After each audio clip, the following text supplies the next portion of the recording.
Blog Talk Radio. And welcome to Circle Sanctuary Network Podcasts, brought to you by Circle Sanctuary, one of the oldest nature spirituality churches in the United States, connecting people of nature-centered paths around the world. Join us through the week for a variety of shows discussing various topics, celebrating the divine in all of its forms, through nature worship, rituals, education, and building bridges of community. Hey there, everyone, and happy Monday. This is Jules Russell, your host for tonight's Lunatic Mondays. Tonight, our guest is Laura Gonzalez.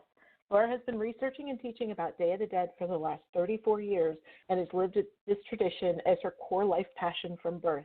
Hi, Laura. How are you? Good. How you doing?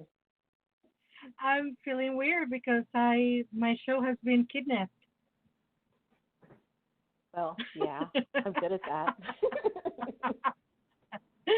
I'd like to thank you, Juliana, Jules. For those who live under a rock and don't know who Jules is, she is my dear friend, collaborator here on Lunatic Mondays tonight, of course, and one of our ministers in training for the Ministers in Training program with Circle Sanctuary. And I usually do this show, and I'm usually the host. However, I cannot, for the life of me, do a show on my own, just talking, as much as I can talk for days. So I asked Juliana to please help me out, and she's here doing so. So thank you so much, Juliana, or Jules, as we love you. And yep, thank you. And so what you got for us today, honey? Day of the Dead. We're going to talk about Day of the Dead, what it is, what it isn't, all the stuff, because you know the stuff. I do. So yes, I do. You do. Go ahead. So how old is celebration of the Day of the Dead? You know, the actual celebration as we know it in Mexico City, I'm from Mexico City, I grew up there, and it is believed that the people that actually live in Mexico City have been having this tradition for at least 3,000 years. Between 3,000 to 3,500 years.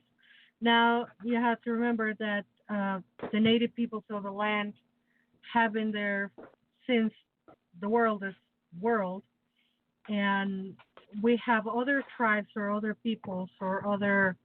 I'm going to have to mute you because I can hear a whole lot of movement over there. So I'm going to mute you until I'm done with my answer. That's cool. Anyway, those people have been living in that side of the country, or the continent, for over 3,500 years. There's been different. The Mexica Tenochca people, known as Aztecs, it is believed that they have been there for about 3,000 years. And the celebration, the Day of the Dead, the actual Day of the Dead, is a celebration of the months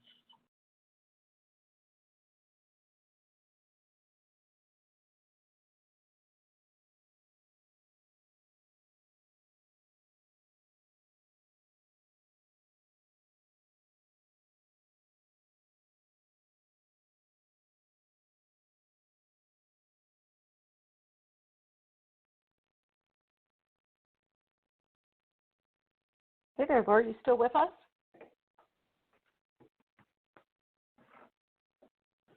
We're getting silence on your end, honey.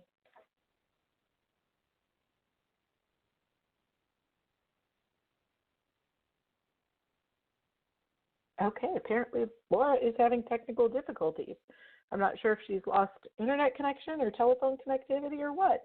So give us just a moment here and we'll get everything back going again.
face.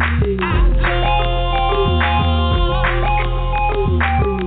I'm the black magic woman. I go. I see through your vision. All of my darkness in your light, dreaming of aliens from the sky, fucking and probing my ancient mind, discover and fuck with the magic divine. All of my darkness in your light, dreaming of aliens from the sky, fucking and probing my ancient mind, discover and fuck with the magic divine. Magic woman from the African jungle.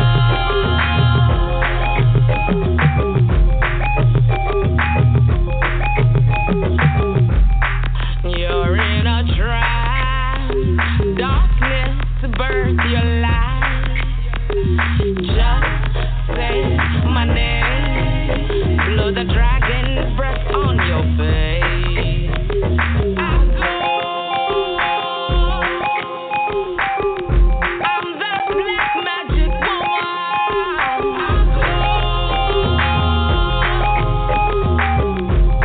I see through your vision. All of my darkness in your light, dreaming of aliens from the sky, fucking and probing my ancient mind, discover and fuck with the magic divine. All of my darkness in your light, dreaming of aliens from the sky, fucking and probing my ancient mind, discover and fuck with the magic divine. Magic woman from the African jungle.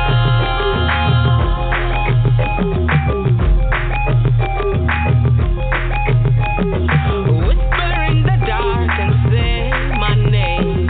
Tell me if you want to play my game. Whispers in the dark, I hear my name.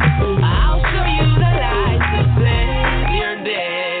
All of my darkness in your light, dreaming of aliens from the sky, fucking and probing my ancient mind, discover and fuck with the magic divine. All of my darkness in your light, dreaming of aliens from the sky, fucking and probing my ancient mind, discover and fuck with the magic divine. All of my darkness in your light, dreaming of aliens from the sky, fucking and probing my ancient mind, discover and fuck with the magic divine. All of my darkness in your light, dreaming of aliens from the sky, fucking and probing my ancient mind, discover.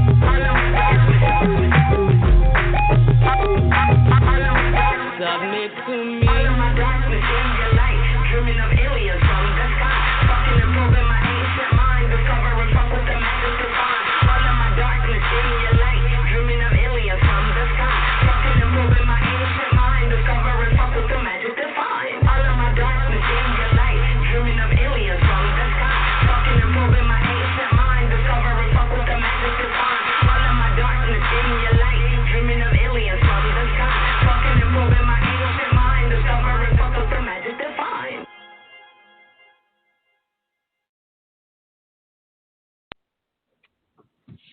And we're back here on Lunatic Mondays, Lunes Lunaticos. Juliana, can you hear me? I can hear you. Can you hear me? I can hear you clear as day. You know, this is so bizarre. Every time I'm trying to talk about this show, every time I try to talk about this class or workshop to the masses, like when I want to talk to a lot of people, something happens. Right. Something happens. That's I don't weird. know. It's so weird. Anyway, after you asked me how old the tradition was, you couldn't hear anything, right? We heard, at least I heard for a few minutes, and then it just went silent. Wow, that is bizarre. So, you know, what I'm going to do is I'm going to take it from the top, and let me explain. The people in Mexico City, the Aztecs, as they are known, they are the Mexica Tenochca people, and it's believed that the tradition is about 3,500 years old. Of course, there was people living in the North America, South America, Central America, even before then. But this tradition particularly comes from like 3,500 years. And it comes from the months on the year on the Aztec calendar, actually. So the months are called Tlazochimaco and Xocohuetzin. And the rough translation of that will be the month of the flower and the month of the fruit. And our people, they were very metaphorical. They speak on metaphors, and they will explain everything with metaphors. So when they talk about the flower and the fruit, what they will be talking about is about a person growing and flowering and reaching their full potential and being who they were supposed to be, blossoming, if you will. And then about the fruit, and the concept was as a fruit, what is your seed? What is your legacy? What are you living to the world when you leave? What is that you left behind for the others that will continue in this world? And the idea is that you live wherever you go, you leave the place better than you find it. So it's not only about your descendants of blood or how you blossom by reproducing and living offspring in this world, but it was more about your legacy as a person.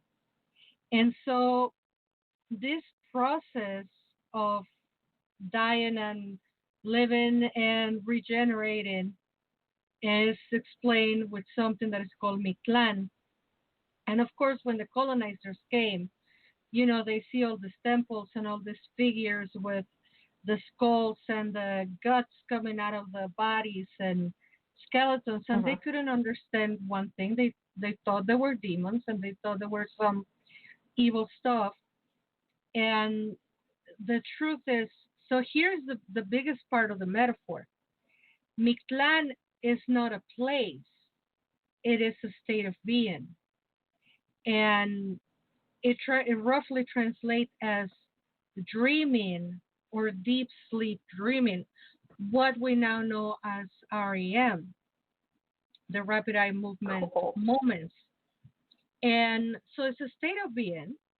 And then Mictlantecutli and Mictecasihuat, which are the Lord and the Lady of the underworld, are actually physical, biological processes that are happening in our body. And Mictecasihuat, which is the internal aspect of it, is the actual cleansing of our organs and the regeneration of our cells. What science has actually proven now that happens when we are on that deep sleep.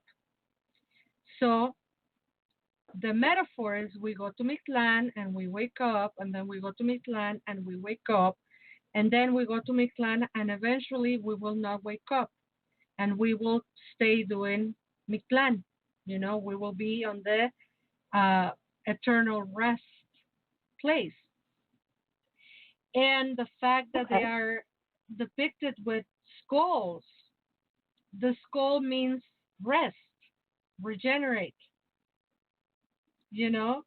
and so it is a universal concept. And of course, we are skulls under the skin, all of us are, but our people represent it. So the flower, blossoming, the seed, what you leave behind, the skull was about, regenerating and coming back to live more into the world.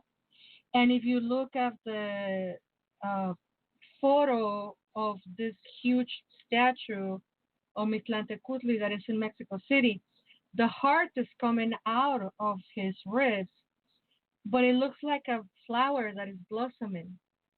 And so the heart is talking about rejoicing in life. And it's all these metaphors that, of course, the colonizers couldn't understand because their mind was set up in either things being sacred or evil. And because it was not two sticks put together as a cross that was supposed to be holy, then everything else was evil. But let's forget about colonizers. So where the party comes from, where is the tradition coming from? Well, when you celebrate the months of Tlazochimaco and Socohuetzin, which was 2 months of 20 days each, um, what people were celebrating was the ancestors and those who passed away, those who went to Mictlan very young. They will celebrate it at the time, the month of the flower. Why? Because they Okay. are the ones that didn't leave a seed. You see where the metaphor is going? The young Yeah. people, 14 and younger, they're children, so they don't have a seed to leave behind yet because they haven't blossomed fully. And then on the Right. next month, the month of the ripe fruit and the harvesting, that was the celebration of the people who passed away after they blossom. Those are the ones that left behind their seed and, their legacy. So the parts of the ancestors and how they celebrated is they celebrated this 2 months, and they mainly have this beautiful colorful flowers that are very, very similar to the marigold. They're not necessarily like the North American marigold, but they're very Mm-hmm. similar.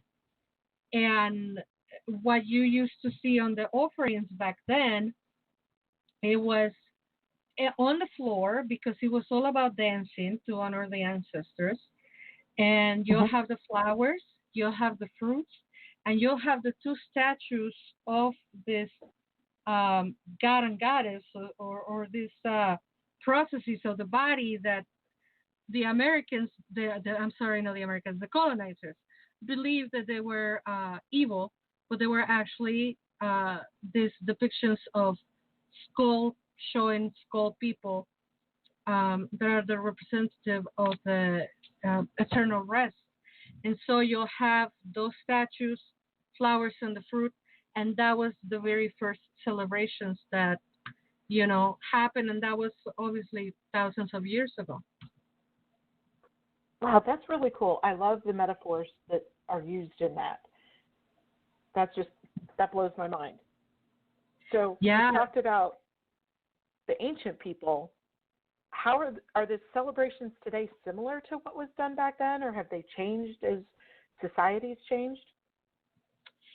Well, I don't, to the core, I don't think it changes a lot. Of course, now we're talking post-colonization, right? So I have to say my joke. Mexico is the most pagan country in the world. Don't tell the Mexicans; they think they're Catholic. And you and I know, especially you, because you're an academic and you study a lot of things. Actually reading books. I just collect them. You actually read it. And you know that the Catholicism that was brought to what is now Mexico in the 1500s was a Catholic religion that was already infused with a lot of pagan traditions. So the way I say it, to kind of like explain it easily with a metaphor, haha, because that's how we talk on our people, is the Catholicism that we have in Mexico has pagan DNA. And so the colonizers brought these ideas of the gods and the goddesses, but they also brought a lot of elements, and I'm speaking literally elements, and things that will represent the elements into the what is now called ofrendas, the offerings. And these are huge offerings that people set up on their houses, or they will set them up at the graveyards. And the ofrendas nowadays, they still have the quintessential flower, because obviously the flower is never not going to be part of the celebration. The fruit, Right. but also the sugar skulls. Now, here, take this with a grain of salt, because I wasn't there, unfortunately, so I'm not sure if it was or not true. But they say, some historians say that our people actually will clean the remainings of the dearly departed, and they will actually set up the skulls of their loved ones. Some other historians say that's not true, that they were made of clay, that they were made of stone, and that there was just a statue of Mictlantecutli or a statue of Mictecacihuatl. Whether it was the skull or just a statue, when the colonizers came, they're like, yeah, we're not going to do that anymore.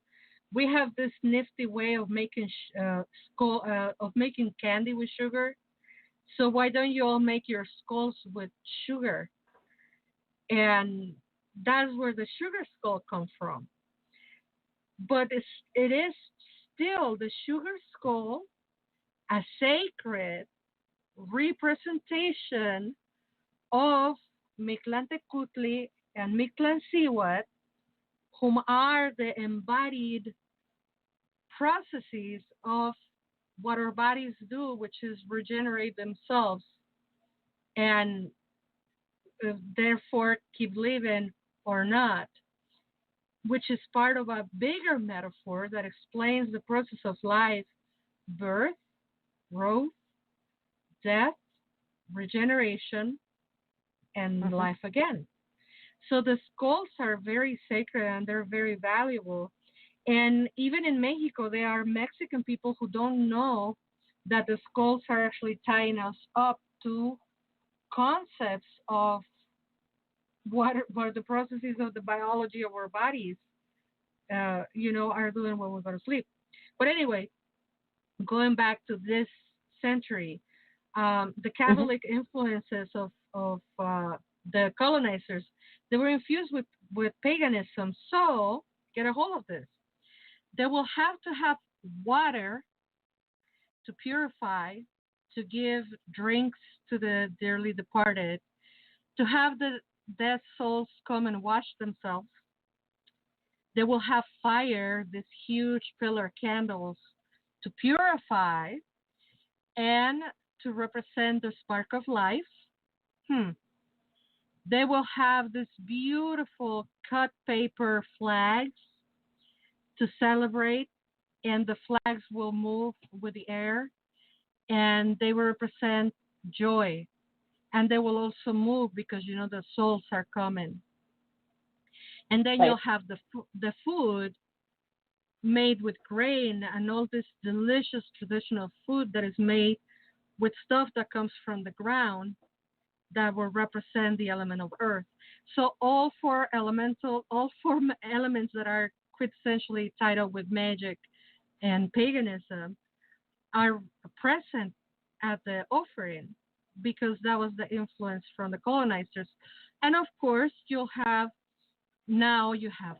photographs, you have iconography of their religious beliefs, and you have the 3 levels on the altars, and the 3-level altar will represent the heavens, the earth, and the underworld.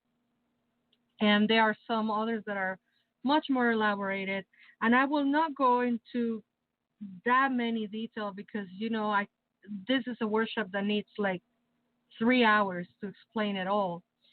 But right, I sat in on your workshop. They're yes. You've been there for the whole 3 hours. I know. We break it out in 2 years. First we did the one, then we did the other. Anyway, if you weren't there, you don't know what I'm talking about. But the celebrations and what is important, in Mexico, whether you're atheist, Catholic, Christian, Jewish, Buddhist, whatever, we have, of course, diversity of religion, though Catholicism is the predominant religion in Mexico. But there are other people from other religions, and every single person, even the atheists, believe that on Day of the Dead, the souls of the dearly departed are going to come. And in some parts of Mexico, mostly on the urbanized areas, the celebration is very secular, It doesn't have that deeply rooted spiritual meaning. However, if you go to the small rural places in Mexico, the closer to the earth, to say it in one way, the closer to nature, the more Yep. of a spiritual value that the celebration has. And there is one place in Oaxaca, an island that is called Janitzio, and there in Janitzio, it is incredible. You know, the people actually they go to the cemeteries the day before. They start washing the graveyards. They put flowers. They do the little flower trail from the cemetery to their home. They will have food. They will have a musical group. They will have liquor. I mean, it becomes a huge celebration because what we're celebrating is life. Right. Yes, we're remembering our dearly departed, but we're remembering how they blossom, how they left us a seed, and how they come back, kind of like to check how we doing. You know, they come to have a party with us, and then they will go back again to the world in which they are resting. So there is a lot of myths and beliefs that the food uh, loses their sustenance because the spirits came and ate the nutritious value of the food. That Hmm. oh my God, my dog just walked into the room.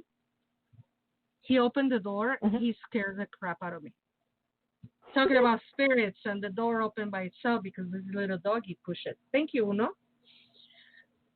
So there is a lot of places where is very spiritual, and actually the people of Janitzio has opened up to the world, and they invite people to come and observe the celebration, but they ask that you please don't take photos, don't interrupt them, because they are communing with their dearly departed. It's a it's a ceremony, and Hmm. but they open to the public because they know that people want to see it.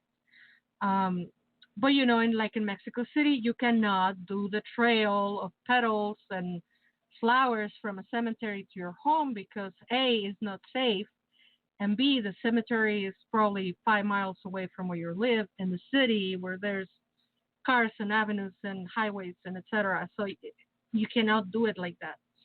So Right. mostly in the city, what people do is their ofrendas, their offerings at home, and it's decorated, with the paper cut paper flags, with the huge candles, with the bread that is called the bread of the dead, pan de muertos, Hmm. and is this round bread that has a little bit of a um, shape. It's a round shape, but it's supposed to be the bones and the head, the skull of the dead. And they're so much fun, it's beautiful. By the way, if anybody ever gives you a skull, a sugar skull with your name, don't freak out because Okay. that means they love you and they want to Aw. see you represented on a skull. And it is a token of love, and you know it's traditional. It's love, but um, it's not something that people should freak out about. And quintessentially, I for me it's like very emotionally heavy, romantic, if you will, that the sugar skulls and the skull keeps being the representation of Day of the Dead because the origin is these two figures that are Mictlantecutli and Mictlancihuat, or Mictecacihuat and Sontemoc. They have two names each, um, Hmm. because of the part of the processes and how they work biologically in our body, blah, blah, blah. But the sugar skull connects us to 3,500 years ago with these figures were present at the celebration. And speaking of sugar skulls, do you know who La Catrina is? The name sounds very familiar. Have you seen that sugar skull painted lady that has a hat with Yes. feathers? Okay. Yes. Her her name actually is the chickpea picking uh, skull. La calavera garbancera, and it translates to the chickpea picking skull. And a lot of people Hmm. believe that she was painted by Frida Kahlo, or that she was painted by Diego Rivera, and that is a lie. That is a mistake.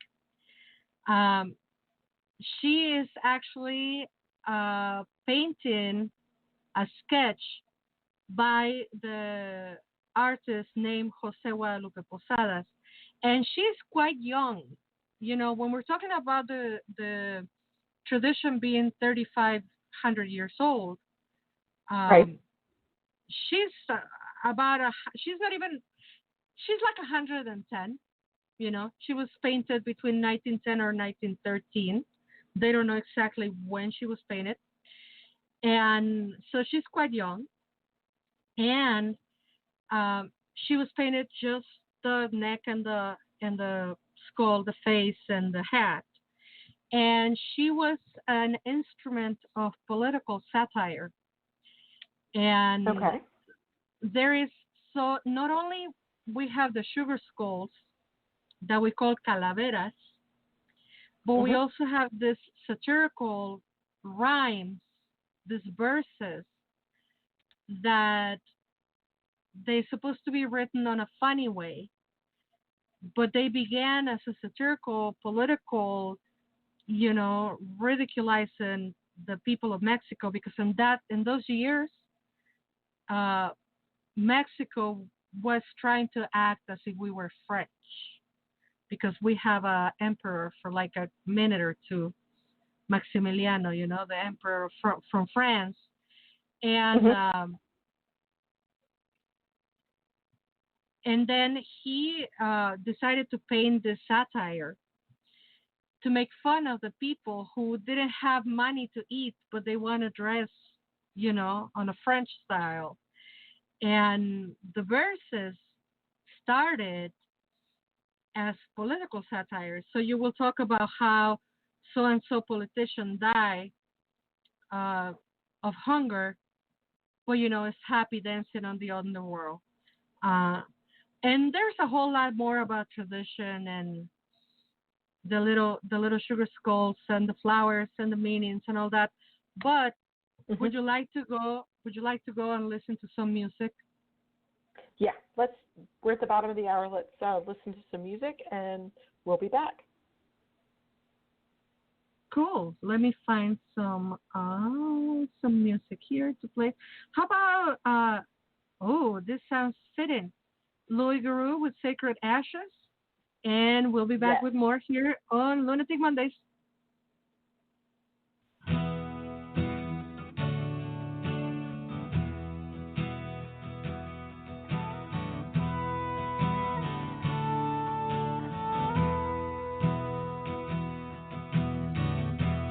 Sacred ashes on our faces. You hear the heartbeat of the drums. Ancient chants we still remember. Sacred words dance on our tongues. Walk through the smoke down to the water, past the burning. Come take my hand. Walk through the smoke down to the water.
Walk through the smoke down to the water, past the burning. Come take my hand. Walk through the smoke down to the water, and you'll finally understand. Walk through the smoke down to the water, past the burning. Come take my hand. Walk through the smoke down to the water, and you'll finally understand. And you'll finally understand.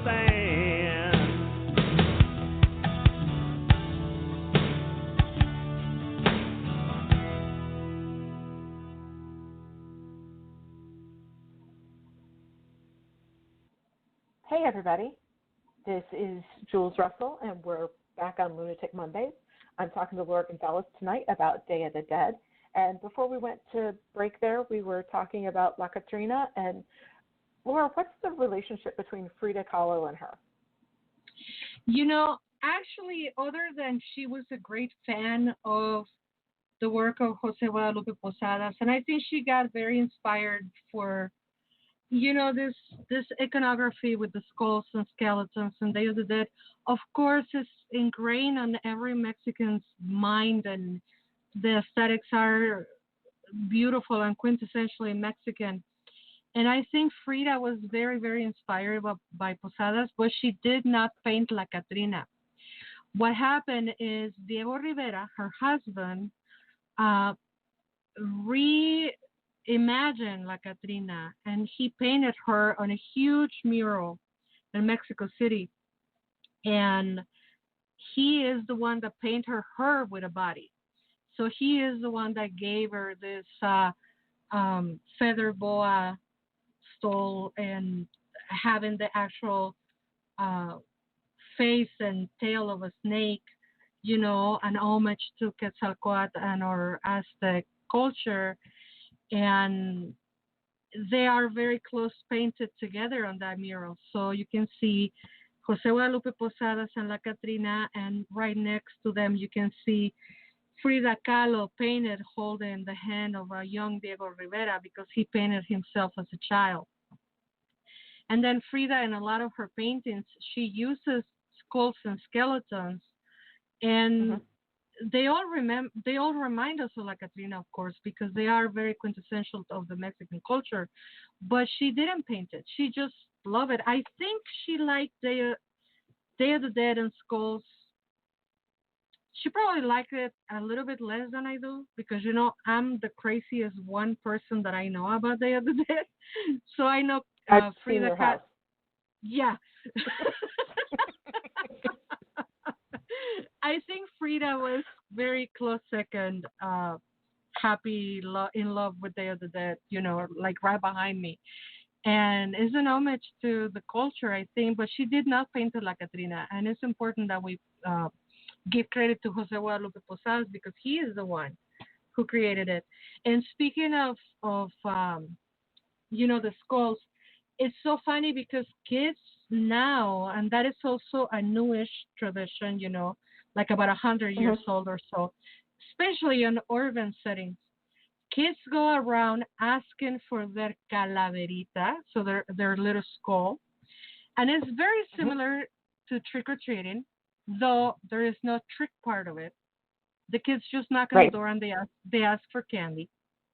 And even though that could be similar to Halloween, it is not Mexican Halloween. I know you heard me say this a million times, but it's quite important that we, especially us on a pagan setting, you know, people who believe on paganism, as much as Samhain is not as much as Samhain is not Halloween, Day of the Dead is not the Mexican Halloween.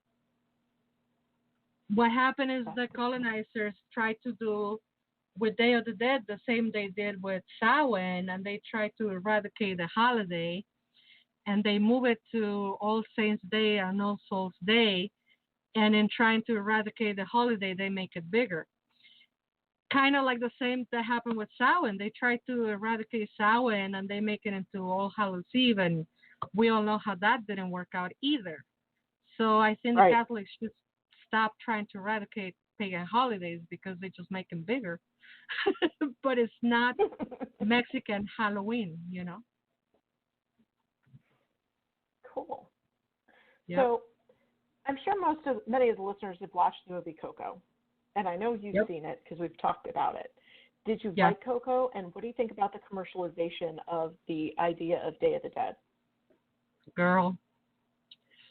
Girl. Girl. What do I think about Coco? I know a lot of people are going to fall off their chairs. I liked Coco. I think, first of all, no one ever, ever is going to be able to take the deeply rooted significance and sacredness of Day of the Dead from us, the Mexicans. So people who cry foul play when they talk about Coco and, oh, it's stealing us from our holiday, that's never going to happen because this is our beloved holiday and it's never going to be stolen from us. They're trying, though, but it's not going to happen. Yeah, it's never going to happen. Taken with a grain of salt. Actually, the people who created Coco, okay, first of all, it's Hollywood, okay? It's Disney. It's got to have certain qualities that make it into a fairy tale. So, yes, there is the component of the dog, and it is a Xolo Squintly dog, a Xolot, just like the dog, Dante. And it's funny that the dog is called Dante, haha, because the Xolot on the Mexican metaphors is the one that takes you into the underworld. So, if when we go to the underworld, we are guided by a dog, and we know the underworld is not an underworld, but is going to sleep. So this dog takes us to go to sleep and then brings us back to wake up. And the name Dante, haha, like descending into the inferno. I mean, these little Easter eggs, they're cute. So the dog is legit. I loved, capital L, that there was no religious imagery throughout the whole movie. There's not one cross. There's not one saint. And believe me, I watched the movie with a magnifying glass. So I love that they did not Catholicize it. There is, however, a lot of mentions of pyramids and the ancient peoples of Mexico and the marigolds and all of that is very quintessentially tied up with the original origins of the holiday. But the part that makes the movie for me, if you all remember the movie, and if you haven't seen it, watch it. There is a part where they fall into this water pit, and it's like a cave. It's like a cave, and there's water. And by now, I'm assuming everybody has watched Coco. This is when they realize that they're actually related, that they are actually great-grandson and great-grandfather, and they are on a womb-like space because there's water. It's a cave with water. And on the wall, there is an image of a statue, like an Aztec figure. And that is none other than Mictecacihuatl. That is the quote-unquote goddess of death. And all this Day of the Dead thing is believed that it was celebrated in her honor. So to me, that makes the movie. To me, that makes it accurate. Because it is the right image, it is in the right spot, and it is at the right moment where it says we all come from the goddess. We all come from this origin. So I think, all in all, the movie is very cute. Alebrijes are part of the art in Mexico, and they are part of the aesthetics of our culture because our culture is filled with aesthetics that are beautiful. Uh, as far as I know, and I don't claim to know everything, though I've been researching for 34 years.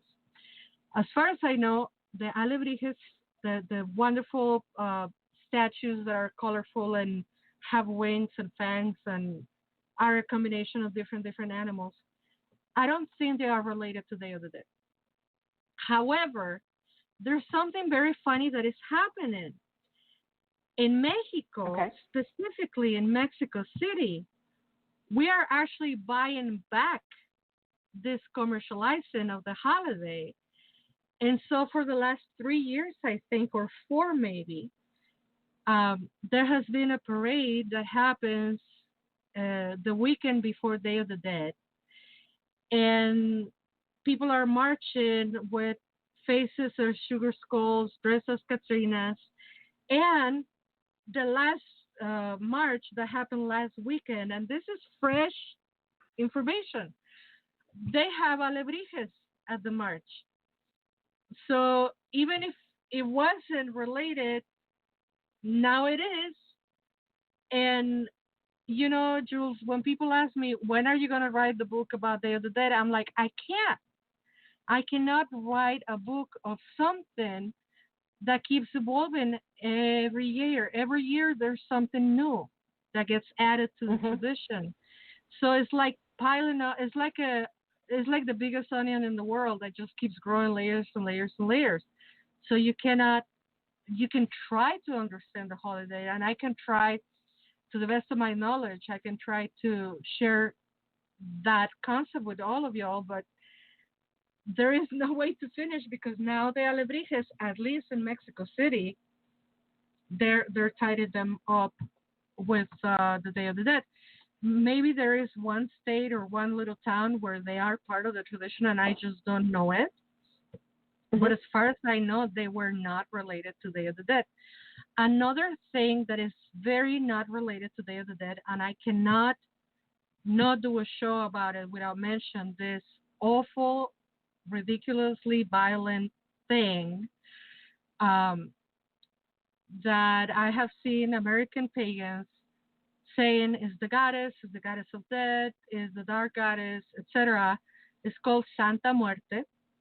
And Santa Muerte is an icon that was created in the 80s on a very violent neighborhood in Mexico City. It was created by criminals to protect criminals. And it is an apology to violence and crime.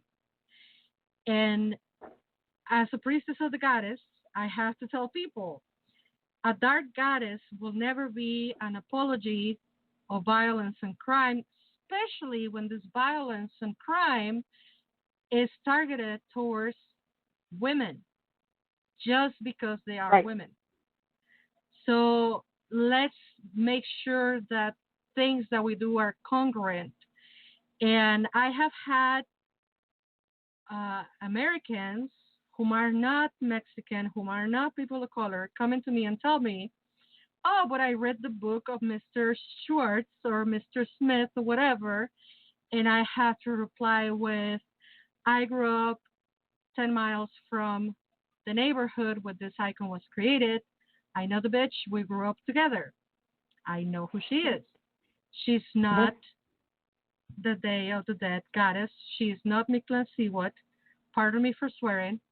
She is not related to Day of the Dead. She is not the dark goddess. And I'm not as arrogant to tell you all how to practice or what to practice. You do you, boo. But don't be telling people that she is A, dark goddess, or B, the goddess of Day of the Dead, because she is not. That's an icon of violence and crime. And unfortunately, I cannot ever do a talk of Day of the Dead without mentioning that thing because people will be very confused, even people in Mexico, you know, because people in general don't question stuff. They just believe because they're sheep, you know. Right. But And anyway, that's one of the reasons I keep saying that if you're going to honor a god or goddess, you need to do your research into who they really are. Because of things like that, you'll find that, sometimes there are very violent backgrounds to these, and it's not about reclaiming the god or goddess. It's about knowing who they are and maybe not dealing with them. Yep. And this cult was born in Mexico City, on one of the most violent places of the city, and then it was appropriated by the cartels in the north side of Mexico.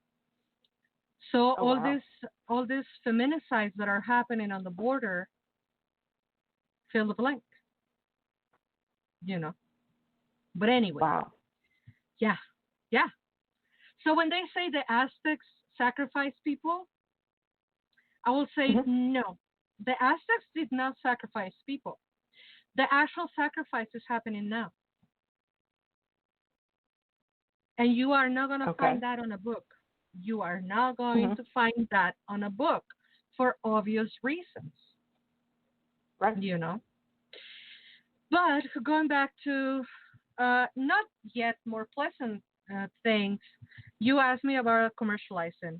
And again, we see now sugar skulls everywhere, Target, Walmart, blah, blah, blah. I'm not going to keep promoting these names of the places. And everybody's wearing something that has a sugar skull on it. And it hurts. And at the same time, it's cool because, it's like, oh, look, my culture is represented everywhere. And as you said earlier, you've been to my house. So, I buy anything and everything that will have sugar skull. All my closet is filled with sugar skull stuff. And it is paradoxical because as a Mexican, I want to buy it, but I would love to buy it from a Mexican artisan.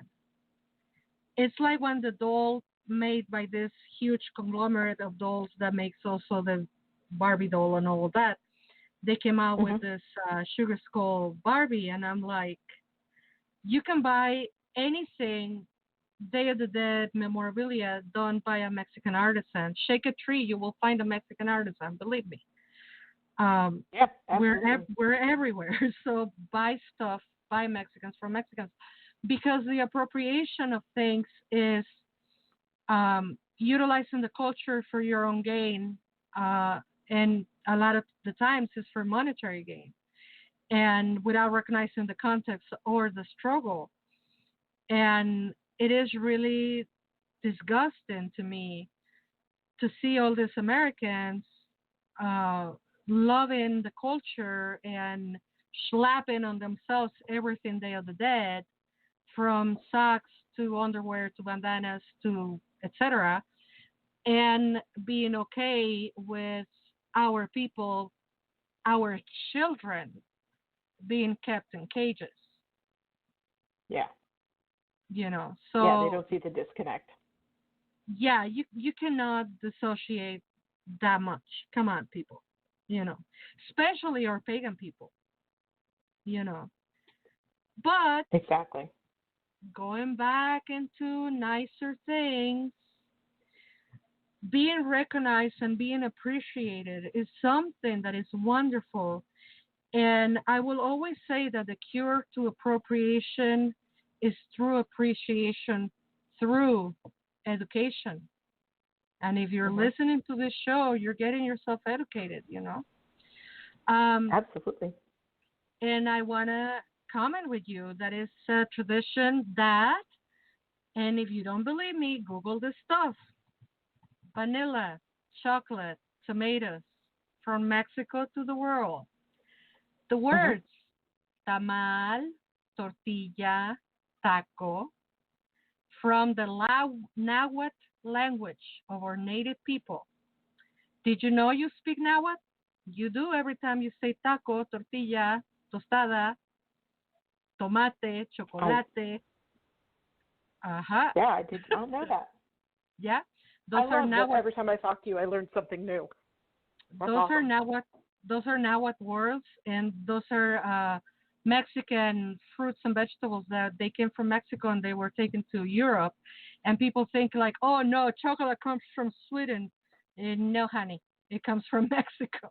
The colonizers take it back to Europe, and it took because it's the same parallel, the same meridian, but it's not from Sweden. It's from Mexico. But like everything else, from Mexico to the world, and I have to read this because otherwise I butchered it. In 2008, the tradition of Day of the Dead was inscribed into the representative list of the intangible cultural heritage of humanity by the United Nations. So this is a heritage for the world, and we love it that you love it. Honor it. Don't commercialize it, please. Don't cheapen it out. And please, as Halloween approaches the next couple of days, our culture is not a Halloween costume. You want to wear your Day of the Dead leggings or T-shirts or hats, wear them any other day. But on Halloween, if you wear anything, Day of the Dead, and if you're not Mexican or Mexican American, and you're wearing a sugar skull for Halloween, then what is your outfit? Are you dressed as my culture? That ain't cool. Yep. Not cool at all. No, not at all. There's so many other things to be, Be a kind of soup. Right? There's just crazy costumes out there this year. I saw a Bob Ross costume, and I'm like, okay. Be a painter. Yep. Yeah. So we're coming up at the top of the hour here. Yes, dear. Thank you so much for doing this. Oh, yeah, absolutely. So now that we've talked about Day of the Dead, we had this awesome talk and everybody got educated. And I urge everybody to do more research and look things up and know what you're doing and know what you're talking about. What's coming up in the next couple of weeks that we can listen in on and learn more stuff? Oh, a lot of stuff. So if you all speak Spanish, you can listen to Paganos del Mundo. Cristian Ortiz on November 2nd is going to have something about El Velo, and he's actually going to talk about all of it, Samhain, Day of the Dead, and Halloween. He's going to be talking about all three traditions. On November 9th, Carolina Amor from Argentina is going to be talking to us about the Triple Goddess. That is also going to be in Spanish. On November 16th, Harwetu Leva from Spain is going to talk about the myth of the Baba Yaga, and this is also in Spanish. And on November 23rd, Petrucia Finclair from Brazil is going to have an interview with, and I need to make sure I say this correctly because it's on Portuguese, Rescatando Nuestra Tierra. I will not butcher it, and I will not try to say it in Portuguese, but I say it in Spanish. So those are the Paganos del Mundo shows. Yours truly on Lunes Lunáticos, I will have Gaby Martinez talking about holistic healing and the flower tinctures. Flores de Bach is called the system. And in English, Lunatic Mondays in English, November 11th, I will have an interview with Oberon Cell, the Wizard of Oz. And on November 25th, I will have an interview with the amazing Christopher Hughes, who is an author, and he's also and I'm reading this, so again, I don't butcher, Chief of the Anglican Druid Order, and we're going to talk about our common passions, which are the death, dying, bereavement, and of course, tarot. So don't miss those shows. They're going to be pretty cool shows. And of course, as always, on CSM Podcast, we will have Selena Fox with Divine in Dreams and her Nature Mystic Anchor presentations. We will have a special Halloween Moon Magic ritual with David and Janet Ewan. And Deborah Rose will have her interviews also for Circle Talk. So a lot of good stuff happening here on CSM Podcast. Thank you so much, Jules, for helping me and for hosting me and for hosting Lunatic Mondays tonight, and I leave you the microphones to say good night tonight. Awesome. Thank you so much. Thanks for inviting me on here. This has been great. And to everybody out there, be blessed and have a great week. You are loved. Bye-bye.